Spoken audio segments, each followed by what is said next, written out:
Comment ils vont? Comment ils vont les... Pardon. Non, je suis désolé, c'est vrai que c'était ultra gênant, je suis vraiment désolé. J'ai regardé, ça fait un mois, j'ai pas fait de vidéo, mais on est où là? On est où? Un peu la flemme ces derniers temps. Je faisais d'autres choses, voilà. Du coup, je filmais pas de vidéo. Bon, en vrai, j'aurais pu, j'avais large le temps. Mais il y a eu la sortie de Black Ops 6 et oh là là, je suis retombé dans mes anciens démons où je fais que jouer du coup. Et limite, je jouais plus que je ne travaillais. Et c'est un peu le problème quand tu travailles de chez toi, c'est que bah tu peux vite être distrait. Non, ouais, du coup, je suis un peu retombé dedans, mais là, ça s'est un peu estompé. Du coup, je me suis calmé et je me suis dit, bon, ça serait bien quand même de reprendre un peu les vidéos YouTube, de se remettre sérieusement à mon autre taf, parce que là, ça ne va plus. Bon, spoiler alerte, mon niveau a pas énormément bougé. Enfin, vous me direz ce que vous en pensez. Aujourd'hui, ça va être séance pool. Encore une fois, encore une séance pool. À la base, pour cette vidéo, je voulais tourner une séance push, mais mon emploi du temps de la semaine a fait que demain, je vais pouvoir aller à la salle. Donc, chaque fois que je vais à la salle, je fais planche, parce que au moins, je peux travailler mes presses, parce que chez moi, je peux pas. Et comme j'y vais très rarement à la salle, et ben j'en profite. J'entraîne quand même la planche chez moi, ça y a aucun souci, mais dès que je peux aller à la salle, j'y vais et j'entraîne la planche avec les presses. Ça me permet de travailler ces fameuses presses à l'élastique, d'essayer de comprendre la trajectoire, tout ça. Et semaine prochaine, je tournerai une séance planche pour vous montrer un petit peu l'évolution du niveau, parce que vous allez voir qu'en planche, j'ai quand même pas mal progressé, je trouve. Et en front, j'ai délaissé un petit peu de volume en front. Avant, c'est vrai que je m'entraînais bien plus en front qu'en planche. Et en fait, j'ai délaissé un peu le front pour la planche, tout simplement, parce que en ce moment, je prends bien plus de plaisir à faire du push que du pull. Ne soyez pas surpris si mon niveau a pas super bien évolué. On va faire un peu de touch, un peu de pull-up, un peu de raise, bref, vous allez voir tout ça. On va s'entraîner sur ma petite calisthenique. Je vais m'échauffer comme d'habitude, je vais pas vous montrer l'échauffement, je m'échauffe, tout ça, je me prépare et je vous récupère juste après pour la séance pull. À tout de suite après ce cut. Échauffement terminé. Comment je me sens? Assez bien. Je sais pas du tout ce que ça va donner, j'ai pas fait encore mes max. Je voulais les faire en vidéo, donc voilà, donc je les ai pas fait encore. Donc structure de la séance, ça va être un genre de rest pause. Je crois que ça s'appelle comme ça. Reprenez-moi dans les commentaires si jamais c'est pas ça. En gros, ce qu'on va faire, prends par exemple le touch, on va faire max touch en full. Comme je le tiens pas assez longtemps encore, on va le drop set en one leg durant la série. Dès que je tiens pas le full, hop, direct one leg. Ensuite, on se repose quelques secondes, on rebalance une one leg. Là, pareil, si je la tiens pas assez longtemps, je termine en advanced tuck. On se repose quelques secondes et on fait max advanced tuck touch, histoire d'accumuler énormément de volume sur le touch. La forme va être dégueulasse, on s'en fout. Le focus, c'est pas la forme, là, c'est vraiment l'intensité, prendre de la force, accumuler du volume. Donc on travaille pas en bonne forme, donc c'est pas travailler la technique, c'est vraiment travailler la force. Donc on va faire des formes potentiellement dégueulasses. On attaque tout de suite avec le premier drop set. C'est parti.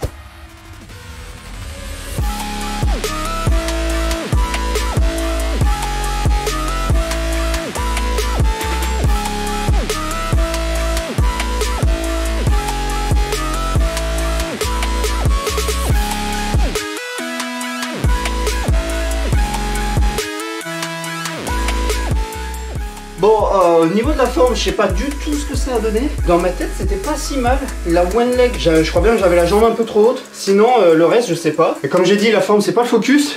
Je sais pas ce que ça a donné, ni au niveau du plan, ni au niveau de ce que j'ai fait. Je vais quand même regarder le retour, voir que le focus c'est bien fait, que le plan c'est bien fait. Bon, en vrai, c'était pas si mal, je suis assez content. Encore une fois, vous avez vu mes gros pieds dégueulasses en gros plan sur la vidéo. Petit souci, alors là, vous voyez, je mets ça parce que bah, ça m'encule là. J'ai fait pas mal d'entraînement, bah, quasi tout le mois, je les ai fait sans les protèges poignets. Et ça m'a pas mal fumé le poignet. Et deuxième truc, je mets pas de magnésie et du coup, ce grip, il accroche légèrement moins que celui que j'ai sur les Girl Nation. Et du coup j'aimais bien mettre de la magnésie, mais en fait je sais pas si ça se voit là à la cam. Bon, je sais pas si ça se voit, mais en tout cas je vous mettrai une photo. Mais j'ai les mains complètement sèches, je perds la peau de partout et tout, et je sais pas si c'est dû à la magnésie, vu que la magnésie techniquement elle assèche les mains. Du coup j'évite de mettre de la magnésie, donc c'est pour ça vous allez me voir beaucoup me frotter les mains, parce que j'ai tendance à beaucoup transpirer pendant les séances. Bref, on se repose, je vous balance, je pense que je vais vous balancer toutes les séries, on va éviter de blablater pendant 3 heures, on va juste parler de la séance. Si j'ai un truc à vous dire, je vous le dirai. On se repose un petit peu et on est reparti pour les 2 dernières séries. Ensuite on passera au pull-up, ensuite au raise et ainsi de suite. Je vous récupère pour la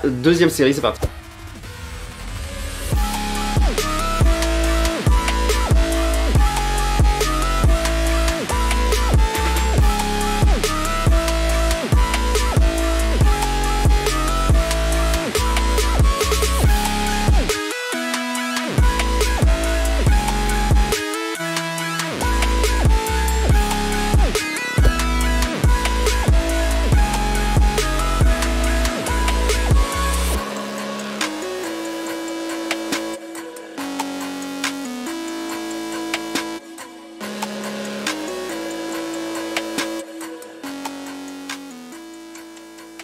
Bon, les deux dernières, elles étaient... Enfin, les 2 dernières séries, quoi, elles étaient pas top, hein. La première, j'ai pris 5 minutes de repos. Et malgré ça, j'ai senti de la difficulté. Ça se voit peut-être pas à la caméra ou autre, mais là, je me suis vraiment donné à fond. Bah, c'est une des choses qui fait que je pense que j'ai pas mal stagné. Je sais plus si j'en avais parlé sur cette chaîne YouTube. C'est que potentiellement, en fait, je me donnais pas à fond lors de mes entraînements, ou du moins, je me donnais l'impression de me donner à fond, mais en fait, pas du tout. C'est vrai que j'allais pas forcément chercher dans mes réserves. Typiquement, pour vous donner un exemple tout simple, quand je faisais, bah, par exemple, cette série Max Full Touch, bah, je faisais Full Touch, et dès que ça tenait plus, hop, je lâchais tout de suite. Sauf que, bah, en temps sous tension, j'avais 1 seconde, 2 secondes à la limite, et je pensais pas forcément à drop set direct en one leg pour vraiment essayer de recoller un peu la barre et essayer d'accumuler un peu plus de volume. Bah, au lieu de donner 90-100% dans mes séries, bah, je donne peut-être 70%, donc je me donne quand même pas mal, mais je vais pas chercher au fond de moi-même, je vais pas chercher je vais pas chercher mon potentiel max à chaque séance, et du coup, bah, forcément, bah, je progresse moins vite que ce que je pourrais, parce que je suis sûr que je pourrais progresser plus vite si je me donnais vraiment à fond à chaque fois. Donc là, ça fait quelques jours maintenant que je me donne vraiment à fond. J'essaye d'aller à l'échec, on va dire. Je sais pas si c'est une bonne façon de faire, je sais pas. Je teste des choses, donc là, sur quasi toutes mes séries, je vais à l'échec. On verra ce que ça donnera ou pas. Bien évidemment, je fais gaffe à ma récupération, je fais gaffe à ne pas me blesser, bêtement, évidemment. J'écoute mon corps à chaque fois. On va maintenant passer au pull-up. Objectif, donc là, c'est le même exercice, sauf que c'est avec les pull-ups. J'aimerais bien passer 3 full pull-up et rajouter 2 voire 3 one leg qui touchent la barre, ça serait bien. Vous allez voir les full pull-up, bon, la première est bonne, la deuxième commence à se dégrader, la troisième, les jambes partent en couille et il y a un coup de bassin, mais comme je dis, le but c'est d'essayer d'aller chercher dans mes réserves. Là, ça devient vraiment horrible parce qu'il fait chaud. Quand j'ai mon PC qui tourne et que je fais mon sport et qu'en plus, bah là, je parle à la caméra, donc du coup, j'utilise encore un peu plus d'énergie. Il fait très chaud dans la pièce, donc du coup, je pense que je vais mettre de la magnésie, même si mes mains sont dans un état pitoyable, mais là, mes mains glissent beaucoup trop, c'est horrible. Et pour les pull-ups, vu que je reste plus longtemps en full grip et qu'il y a des mouvements, ben j'ai peur que ma main glisse, donc du coup, je vais mettre de la magnésie en espérant que ça empire pas le truc. Bref, je vous récupère juste après, à tout de suite.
Ça me fait chier, à chaque fois que je suis en vidéo, j'arrive pas à perf comme j'aimerais. Du coup, c'était pas très beau, hein. Il me semble que même la première série, ça me fait chier, mais bon, c'est pas grave. J'ai quand même tout donné, hein. Je pense que ça s'est vu. Donc voilà, bon, les pull-ups, c'est fait. On va maintenant passer au raise. Donc là, ça va être le même format, sauf qu'on va faire, je pense, que 2 séries, parce que sinon, après, la séance va être vraiment très longue. Et surtout, bah, après, je vais être mort pour tout ce qui est la partie renfo et tout. Donc du coup, on va faire 2 séries en raise. Normalement, j'en ai 3, voire 4. La 4e, mon corps n'est plus gainé. C'est les jambes qui partent en premier, mon corps se casse en gros quand j'envoie la raise. Donc ce que je fais en fait au moment où mon corps se casse, je passe en one leg et je continue d'accumuler du volume comme ça. On passe au raise, c'est parti.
Ah, ça me casse les couilles. Je sais pas pourquoi, j'ai eu un blocage. J'y arrivais plus. Pourtant, d'habitude, j'y arrive. Là, bah, vous l'avez vu, j'ai essayé, j'y suis pas arrivé. Lors de la deuxième série, là, putain, la toute dernière rep, là, en Advanced Stock, j'ai pas réussi à la lever. Ça voulait pas. J'ai eu, je sais pas, comme si quelqu'un me retenait les jambes. La première série, normalement, était pas si mal que ça. Je sais pas trop ce que ça a donné. Je sais pas vous, mais moi, les Raizy, ça m'encule le dos. Oh, putain. Ah, mais c'est pire que le touch et les pull-ups, vraiment. Profite de ce petit temps de repos. J'espère que vous allez bien. J'espère que vous progressez bien dans le street. Là, on est entré dans la période froide. Vers chez moi, en tout cas, il fait froid. Là, le matin, il fait 5 degrés. Quand je marche le matin, autant dire que j'ai ma petite doudoune, hein, quand même, parce que ça caille. Ça va, j'aime bien cette période. Là, on approche de Noël, c'est sympa. Donc là, ce qu'on va faire, topo, 4ème drop set, 2 séries de pull-up et 5ème drop set, 2 séries de touch. Je vous filme tout ça d'affilée. On récap à la fin. Après, on va passer au renfort élastique. Et le renfort élastique, je sais pas si je vous le mettrai dans la vidéo parce que, bah, c'est l'élastique, quoi. Déjà que là, c'est pas très visuel ce que je vous montre comme séance, mais l'élastique c'est encore moins intéressant je trouve. Donc du coup on va faire ces 2 drop sets et ensuite on va conclure cette petite vidéo. Allez, c'est parti.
Oh voilà, j'ai l'impression que c'était dégueulasse. J'ai pas regardé le retour, j'ai pas eu de grosse perf. C'était la première fois que je faisais le touch en dernière série comme ça et bah c'est dur. C'est très dur, même la one leg là j'avais vraiment du mal. Je sais pas si je referai ça parce que du coup j'ai pas pu accumuler beaucoup de volume. Donc voilà, c'était un test. Les pull-ups, putain j'ai eu du mal hein, aussi sur les pull-ups. En termes de difficulté, de ressenti de difficulté par rapport aux autres séances que j'ai pu faire là pendant ce mois. Première série sur le touch, je me suis bien senti franchement. J'ai fait à peu près la même perf en termes de temps, mais en termes de difficulté j'ai trouvé ça un poil plus simple, donc j'ai limite envie de considérer ça comme un petit progrès. Sur les autres séries c'était globalement à peu près pareil. J'ai essayé de me pousser un peu plus au niveau des pull-ups, j'ai fait une one leg de plus par rapport aux autres séances. Faut savoir que je note tout hein, sur mon ordi, je note à chaque fois mes perfs, comme ça je sais à peu près où est-ce que j'en suis et ce que je dois viser de faire. Bref, on a pas mal papoté, ça m'a fait extrêmement plaisir de refaire une vidéo. Là on va attaquer le renfort élastique, je vais pas vous le filmer parce que bah comme d'hab il n'y a pas grand intérêt en fait. Merci à tous d'avoir regardé cette petite vidéo, je vais essayer de les reprendre plus régulièrement mais je vous promets rien. Prochaine vidéo, je vous promets, c'est une séance planche parce que ça fait longtemps je crois qu'on n'a pas fait de séance planche. Abonnement, like et on commente et moi je vous dis bah normalement à la semaine prochaine si tout se passe bien. Ciao tout le monde.